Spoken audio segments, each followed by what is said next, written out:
สบายดีไม่ได้ผ่าพี่น้องไม่เห็ดเจียวซุกี้สำหรับสู้แล้วที่ให้ทำมาตามมาจนกันมึงเลยเจียวซุกี้ฮักก็สิมีทั่วดินเครื่องกิโลเด้อหรือว่า500 กรัมเนาะทั่วดินเราต้องคั่วเองมันจึงหอมแซ่บพี่น้องส่วนตัวนี้ก็สแมนหอมแดงเจียวเนาะใส่100 กรัมคั่วเองคือกันมันจึงแซ่บพี่น้องกระเทียมเจียวนี่100 กรัมส่วนตัวนี้ก็สแมนพงปาปริก้าเนาะไปใส่100 กรัมส่วนตัวนี้ก็สแมนน้ำตาลปี๊บเนาะใส่120 กรัมถ้าว่าบ่มีน้ำตาลปี๊บแบบนี้สามารถใส่น้ำตาลอ้อยธรรมดาได้เนาะส่วนตัวนี้ก็สแมนเกลือเนาะใส่2 บวงแกง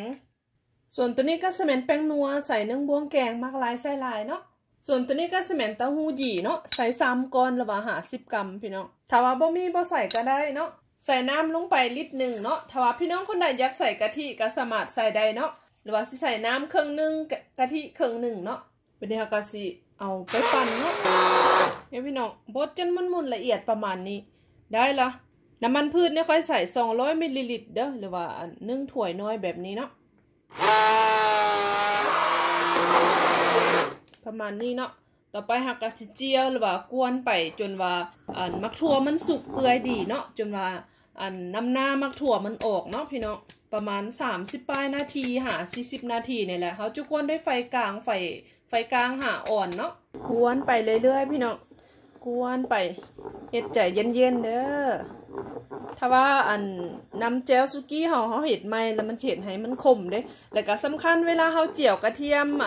กับหอมแดงเนาะถ้าว่าเขาเฮ็ดมันใหม่โพดเวลาไปเฮ็ดแจ่วซุกี้มันก็สิเฮ็ดให้แจ่วซุกี้เขามันขมได้เนาะเด้อพี่น้องเขาใช้เวลากวนแล้วว่าเจียวประมาณ40 ปลายนาทีพี่น้องบางทั่วมันก็สุกได้ที่เปื่อยได้ที่แล้วบัดนี้หักก็สิป้งหม้อเลยเนาะพี่น้องแล้วก็ปาไว้ให้มันเย็นเนาะก่อนเฮาสิเอาเข้าไว้ในตู้เย็นเนาะ